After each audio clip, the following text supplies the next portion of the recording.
3,80,000 টাকা মুক্তিপণ দিয়েও বাঁচল না 5 বছরের শিশু এলহাম। নালায় মিলল তার লাশ।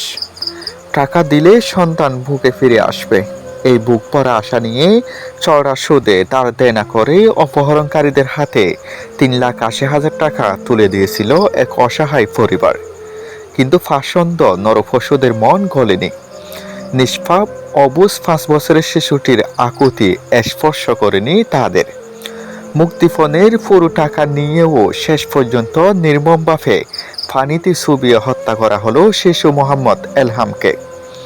অপহরণের দীর্ঘ 11 দিন পর গতকাল 15 জুন বালুখালী রোহিঙ্গা ক্যাম্পের একটি ময়লা নালা থেকে উদ্ধার করা হয়েছে এই শিশুর নিথর দেহ। 5 বছরের এক শিশুকে এভাবে পানিতে ডুবিয়ে মারার এই পৈশাচিক ঘটনার উখিয়ার বালুখালী রোহিঙ্গা ক্যাম্প 9 এর D8 ব্লকে এক স্তব্ধতা ও কান্নার রোল সৃষ্টি করেছে। পারিবারিক সূত্রে জানা যায়, গত 4 জুন ঘরের সামনে খেলার ছলে নিখোঁজ হয় ক্যাম্প 9 এর D8 ব্লকের বাসিন্দা শিশু মোহাম্মদ এলহাম। এরপরই শুরু হয় পরিবারের উপর মানসিক নির্যাতন। ফোন করে দাবি করা হয় মোটা অঙ্কের মুক্তিপণ। ছেলের জীবনের নিরাপত্তার কথা চিন্তা করে তার হাসি মুখটি আরেকবার দেখার আকুতিতে বাবা এবং মা টাকার জন্য মানুষের দুয়ারে দুয়ারে ঘুরেন। ধার দেনা করে শেষ সম্বল বিক্রি করে অপহরণকারীদের চাহিদা মতো 3,80,000 টাকা তুলে দেন তাদের হাতে। তাদের মনে বিশ্বাস ছিল টাকা পেলেই হয়তো অবশ্য শিশুটিকে মায়ের কোলে ফিরিয়ে দেওয়া হবে। কিন্তু অপরাধীদের নিষ্ঠুরতা সব সীমা ছাড়িয়ে যায়।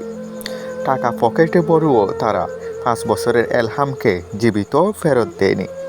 জানা গেছে অত্যন্ত নির্মমভাবে শিশুটিকে পানিতে ডুবিয়ে ও চুবিয়ে শ্বাসরোধ করে হত্যা করা হয়।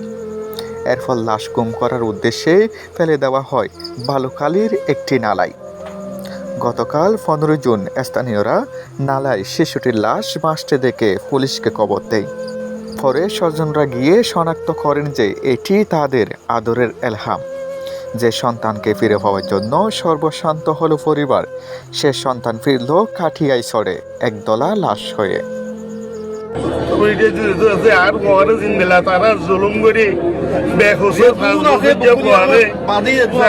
মাসুম বেগুনা জুলুম করে মারিলে যেহেতু আর মহারে এনলা করে মারিলে আই তারা ব্যক্তি নাল্লা করে বিশ্বাস চাই আই ফাঁসি চাই আর